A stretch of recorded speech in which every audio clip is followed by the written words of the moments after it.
नमस्कार दोस्तों, बहुत बहुत स्वागत है आप लोग का हमारे चैनल पर। तो दोस्तों, आज हम फिर से जो है छत्तीसगढ़ के जनरल नॉलेज के बारे में 60 क्वेश्चन आंसर को लेकर के यहाँ पर उपस्थित हो चुके हैं। और आज हम दोस्तों इसमें जो है 60 क्वेश्चन का क्वेश्चन और आंसर दोनों इसमें जानने वाले हैं, जो कि सभी इंडिया के होने वाले हैं। और हम हमारे चैनल पर दोस्तों पूरा ऐसे ही जनरल नॉलेज, सामान्य ज्ञान के बारे में वीडियो लेकर के आते रहते हैं, जैसा कि करेंट अफेयर्स, हिस्ट्री के, साइंस के, कंप्यूटर के, स्पोर्ट्स के, पॉलिटी के, जियोग्राफी के और बहुत सारे कॉम्पिटिटिव एग्जाम के लिए। ठीक है, सभी चीजों का इसमें हम क्वेश्चन और आंसर को लेकर के यहाँ पर उपस्थित होते रहते हैं। तो चलिए दोस्तों, आज की वीडियो को शुरू करते हैं और जानते हैं हमारे क्वेश्चन आंसर के बारे में। और आज का हमारा दोस्तों पहला क्वेश्चन देख पा रहे हैं, जो कि 350 से स्टार्ट होगा और यह जो है 410 तक जाएगा। ठीक है, 410 तक, जिससे हमारा 60 क्वेश्चन का टारगेट पूर्ण हो जाएगा। तो चलिए दोस्तों, पहले क्वेश्चन को स्टार्ट करते हैं। पहला क्वेश्चन है दोस्तों, डॉक्टर एम बाल मुरली कृष्ण किस देश के प्रसिद्ध कलाकार थे? तो किस देश के प्रसिद्ध कलाकार थे? तो यह थे कर्नाटक संगीत के। अगला है दोस्तों, नृत्य और संगीत की प्रसिद्ध मुद्रा लावनी किस देश में प्रयोग की जाती है? तो यह जो है महाराष्ट्र में प्रयोग की जाती है। अगला प्रश्न है दोस्तों, सैंडलवुड निम्नलिखित में से किसके लिए प्रयोग किया जाता है? तो किसके लिए प्रयोग किया जाता है? तो कन्नड़ सिनेमा के लिए प्रयोग किया जाता है। अगला प्रश्न है दोस्तों, पुत्रराज सम्मान किस क्षेत्र में दिया जाता है? पुत्रराज सम्मान किस क्षेत्र में दिया जाता है? तो यह संगीत के क्षेत्र में दिया जाता है। अगला प्रश्न है, निम्नलिखित में से कौन सा मंदिर शिव की आराधना नटराज के रूप में की जाती है? तो यह चिदम्बरम मंदिर में शिव की आराधना नटराज के रूप में की जाती है। ठीक है, राइट आंसर हो जाएगा बी। अगला हमारा प्रश्न है, संगीत के क्षेत्र में ताना रीरी पुरस्कार किस सरकार द्वारा दिया जाता है? तो यह गुजरात की सरकार द्वारा दिया जाता है। अगला हमारा प्रश्न है दोस्तों, बोहाग बिहू मुख्य रूप से किस उत्तर पूर्व भारत के प्रदेश का त्योहार है? तो यह जो है असम का त्योहार है। ठीक है, राइट आंसर हो जाएगा डी। अगला हमारा प्रश्न है, जब तमिलनाडु में पोंगल मनाया जाता है तब उत्तर भारत में कौन सा त्योहार मनाया जाता है? ठीक है, तो मकर संक्रांति मनाया जाता है। जब तमिलनाडु में पोंगल त्योहार मनाया जाता है तब उत्तर भारत में मकर संक्रांति का त्योहार मनाया जाता है। अगला हमारा प्रश्न है, मुस्लिम तीर्थ स्थल गोलियाकोट किस प्रदेश में स्थित है? मुस्लिम तीर्थ स्थल गोलियाकोट किस प्रदेश में स्थित है? तो यह जो राजस्थान में स्थित है। अगला हमारा प्रश्न है, भामकलम नृत्य नाटक से सिद्धेंद्र योगी द्वारा निम्नलिखित भारतीय शास्त्रीय नृत्य के रूप में कौन सा विकसित किया गया था? तो कौन सा विकसित किया गया था? तो राइट आंसर हो जाएगा बी, कुचिपुड़ी। अगला प्रश्न है, उत्तर पूर्व क्षेत्र सांस्कृतिक केंद्र का हेडक्वार्टर कहाँ है? तो यह जो है दीमापुर में है। ठीक, उत्तर पूर्व क्षेत्र का सांस्कृतिक केंद्र का हेडक्वार्टर दीमापुर में स्थित है। राइट आंसर हो जाएगा सी। और अगला प्रश्न है दोस्तों, निम्नलिखित में से कौन से संप्रदाय की स्थापना संत तुकाराम ने की थी? तो वाकरी संप्रदाय की स्थापना संत तुकाराम ने की थी। अगला प्रश्न है, बनी ठनी नामक प्रसिद्ध चित्रकृति किस चित्रकला से संबंधित है? तो यह जो है किशनगढ़ चित्रकला से संबंधित है। अगला प्रश्न है दोस्तों, सीघे खबास्त किस प्रदेश का त्योहार है? तो यह जो है जम्मू कश्मीर का त्योहार है।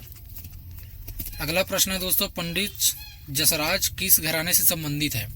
तो यह किस घराने से संबंधित है? तो यह मेवाती से संबंधित है। अगला प्रश्न है, करगम किस प्रदेश का लोक नृत्य है? तो यह जो है तमिलनाडु का लोक नृत्य है। अगला प्रश्न है, भारतीय शास्त्रीय संगीत में ख्याल और तराना के संस्थापक कौन माने जाते हैं? तो यह अमीर खुसरो जो है माने जाते हैं। अगला हमारा प्रश्न है, निम्नलिखित में से किसने अग्निवीणा नामक प्रसिद्ध बंगाली पुस्तक लिखी? तो यह नाजी नजरुल इस्लाम ने लिखी थी। अगला प्रश्न है, भारत का सबसे बड़ा संग्रहालय कौन सा है? तो यह आंध्र प्रदेश का प्रादेशिक पुरातत्व संग्रहालय जो है भारत का सबसे बड़ा संग्रहालय है। अगला प्रश्न है, निम्नलिखित में से किसने पश्चिम बंगाल का राष्ट्रगान अमार सोनार बंगला लिखा? तो रविंद्रनाथ टैगोर ने पश्चिम बंगाल का राष्ट्रगान अमार सोनार बंगला लिखा था। अगला प्रश्न हमारा है केरल में विष्णु नामक त्यौहार किस महीने में मनाया जाता है? तो यह अप्रैल में जो है विष्णु नामक त्यौहार केरल में मनाया जाता है। अप्रैल माह में मनाया जाता है। अगला प्रश्न है हुसरी और बिहुना किस प्रदेश के नृत्य के रूप में है? तो ये राइट आंसर हो जाएगा पश्चिम बंगाल। हुसरी और बिहुना पश्चिम बंगाल प्रदेश के नृत्य के रूप में हैं। अगला हमारा प्रश्न है निम्नलिखित में से किसने पाथेर पंचाली नामक उपन्यास लिखा जिसके आधार पर सत्यजीत रे ने इसी नाम की फिल्म बनाई?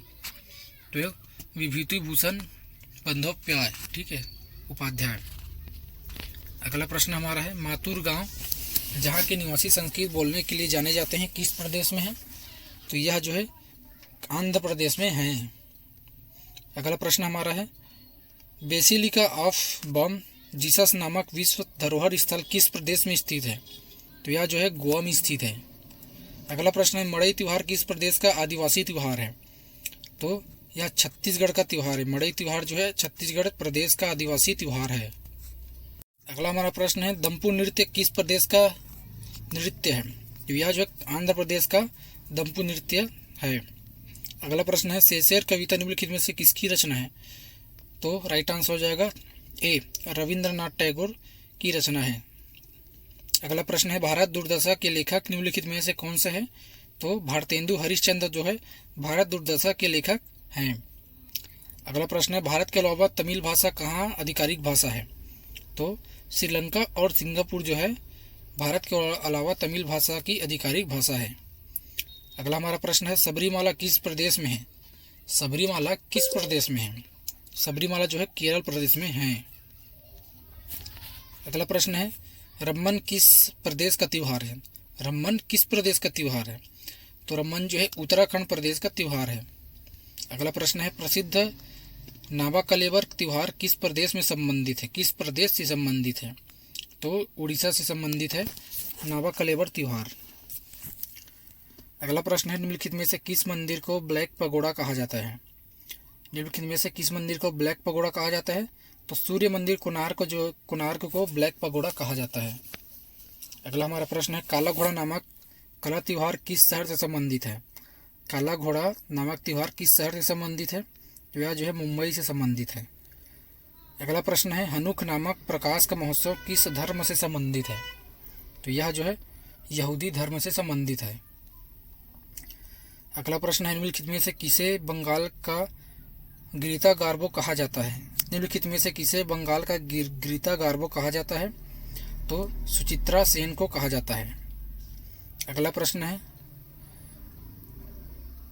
थीपुसम त्योहार किस समुदाय द्वारा मनाया जाता है? तो यह जो है तमिल में मनाया जाता है। अगला प्रश्न है फ्लेमिंगो त्योहार किस प्रदेश में मनाया जाता है?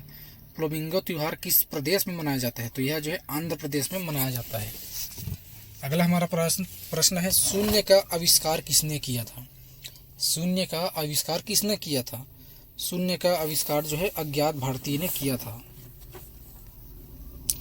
अगला प्रश्न है वेद समाज की स्थापना किसने की थी? वेद समाज की स्थापना किसने की थी?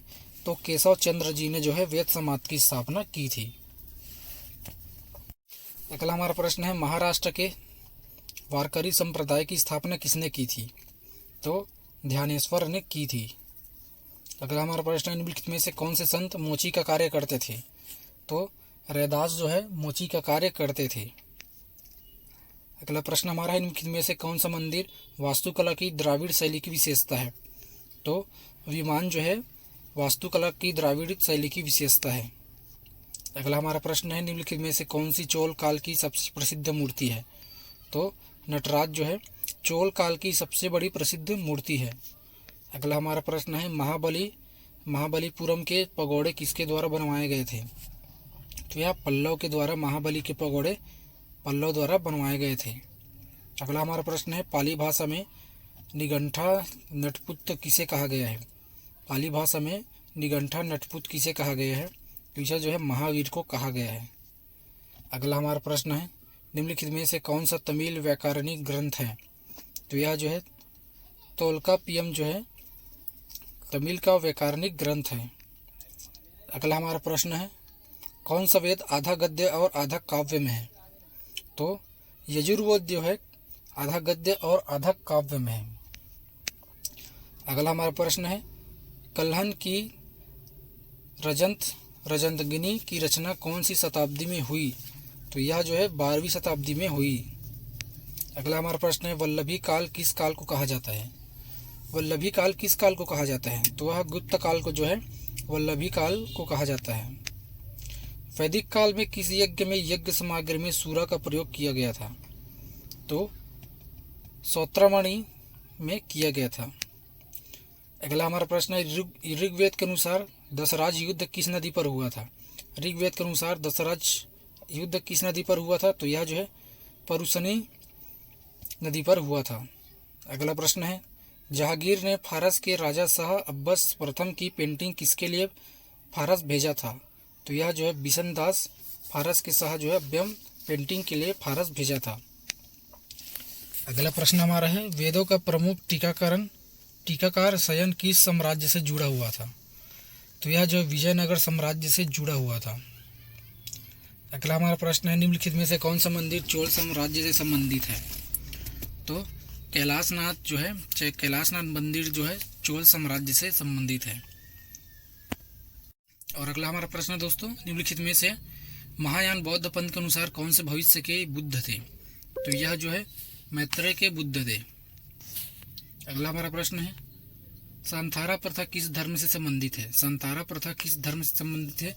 तो यह जो है जैन धर्म से संबंधित है सांतारा प्रथा। अगला प्रश्न है, भारत में झंडा दिवस कब मनाया जाता है? भारत में झंडा दिवस कब मनाया जाता है? तो यह जो है 7 दिसंबर को भारत में झंडा दिवस मनाया जाता है। और आज का हमारा सेकंड लास्ट प्रश्न है दोस्तों, राष्ट्रीय गणित दिवस कब मनाया जाता है? राष्ट्रीय गणित दिवस कब मनाया जाता है? तो यह जो है 22 दिसंबर को जो है राष्ट्रीय गणित दिवस मनाया जाता है।